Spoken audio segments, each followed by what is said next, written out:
Assalamualaikum warahmatullahi wabarakatuh. Sahabat yang dirahmati Allah, kali ini saya akan berbagi kisah tentang pemuda yang mati syahid yang diganjar bidadari surga. Kisah berikut ini dinukilkan oleh Abdul Wahid bin Zaid, seorang tokoh sufi terkemuka Bashrah pada masa dinasti Umayyah, seperti yang terdapat dalam kitab Al-Zuhd wa Al-Rakai. Kisah tentang janji Allah bagi mereka yang mati syahid dalam peperangan. Allah akan mengganjar mereka kenikmatan surga dengan segala isinya. Saat itu, pasukan Abdul Al-Wahid sedang bersiap untuk berperang melawan musuh. Kisah ini terjadi pada zaman keemasan Islam, sekitar zaman dinasti Bani Umayyah. Beberapa sahabatnya segera bersiap dan membacakan ayat-ayat Al-Quran yang menegaskan janji Allah tersebut. Salah satunya surah At-Taubah ayat ke-111. Sesungguhnya Allah telah membeli dari orang-orang mukmin diri dan harta mereka dengan memberikan surga untuk mereka. Mereka berperang pada jalan Allah, lalu mereka membunuh atau terbunuh. Itu telah menjadi janji yang benar dari Allah di dalam Taurat, Injil, dan Al-Quran. Dan siapakah yang lebih menepati janjinya selain daripada Allah? Maka bergembiralah dengan jual beli yang telah kamu lakukan itu, dan itulah kemenangan yang besar. Seorang pemuda yang masih berusia belia, sekira 15 tahun, menghadap Abdul Al-Wahid. Ia tak lagi memiliki keluarga. Sang ayah wafat dengan warisan melimpah. Sang pemuda adalah pewaris tunggal. Pemuda itu bertanya kepada Abdul Al-Wahid, benarkah Allah akan membayar jiwa dan harta orang-orang mukmin dengan surga? Tanya sang pemuda.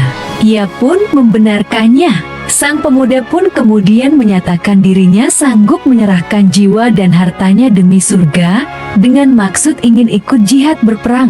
Abdul Al-Wahid pun berkata, "Wahai saudaraku, sesungguhnya tebasan pedang itu sangat dahsyat, sedangkan engkau masih sangat belia. Aku khawatir engkau tidak mampu bersabar dan akhirnya lemah ketika menghadapi ujian itu." Sang pemuda tetap memantapkan hatinya untuk berjihad di jalan Allah.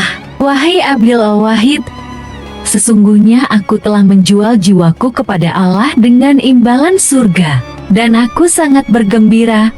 Aku telah bersumpah kepada Allah dengan sungguh-sungguh untuk menyerahkan diriku kepadanya."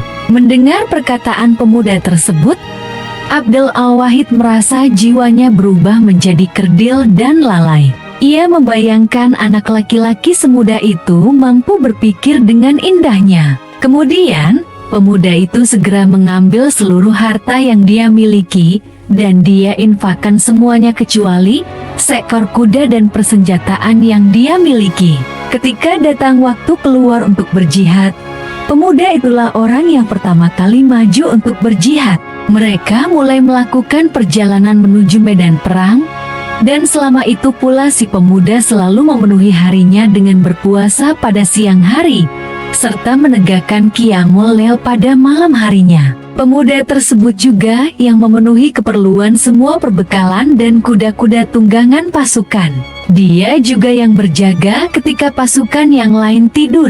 Terus-menerus, pemuda itu melakukan amalnya sampai pasukan tersebut menghadapi musuh di negeri Romawi. Suatu hari, sang pemuda pun berkata, "Betapa rindunya aku pada Al-Ain Al-Marthiyah, nama panggilan untuk bidadari surga." Abdul Al-Wahid pun mempertanyakan apa yang dimaksudkan oleh pemuda tersebut. Sang pemuda kemudian bercerita, tadi ia sempat mengantuk dan tertidur sekejap. Kemudian, ia merasa tiba-tiba seorang laki-laki mendatanginya. Laki-laki itu berkata pada sang pemuda, "Pergilah engkau menuju Al-Ain Al-Marthiyah." Laki-laki itu kemudian membawa sang pemuda menuju sebuah taman, yang di dalamnya terdapat sungai yang alirannya terbuat dari air yang tidak berubah bau dan tidak berasa. Di pinggir sungai itu terdapat sekelompok gadis-gadis jelita yang memakai perhiasan yang sangat indah. Ketika melihat kedatangan sang pemuda,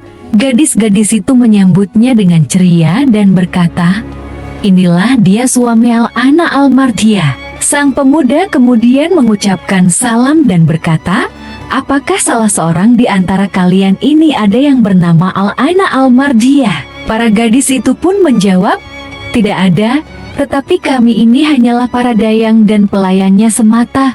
Berjalanlah terus ke depan, maka engkau akan bertemu dengannya." Perjalanan sang pemuda terus berlanjut. Ia kemudian menemui banyak taman-taman indah dengan berbagai sungai ajaib, dari yang aliran airnya merupakan air susu, hingga madu yang jernih. Di tiap taman pun selalu ada para gadis-gadis jelita yang semakin cantik dengan perhiasan yang semakin indah. Namun, tak satu pun dari mereka yang bernama Al-Aina Al-Mardiyah. Hingga akhirnya, sampailah ia pada sebuah istana yang terbuat dari mutiara putih. Di depannya ada seorang gadis yang kemudian bertutur pada seseorang, "Wahai Al-Aina Al-Mardiyah, ini suamimu telah datang." Sang pemuda pun mengarahkan pandangannya pada gadis yang bernama Al-Aina Al-Mardiyah tersebut. Bidadari tersebut sedang duduk di atas ranjang emas dengan mengenakan mahkota yang terbuat dari permata dan mutiara. Kecantikan sang bidadari membuat sang pemuda takjub, tak bisa berkata-kata lagi. Sang bidadari pun berkata, "Selamat datang, wahai Waliur Rahman, telah dekat waktu kehadiranmu kepada kami." Sang pemuda pun berjalan mendekati bidadari untuk memeluknya, tapi ditolak. Dengan lembut sang bidadari pun berkata, "Jangan tergesa-gesa, belum tiba waktunya bagimu untuk dapat memelukku. Engkau masih memiliki ruh di dalam jasad, maka berpuasalah esok hari.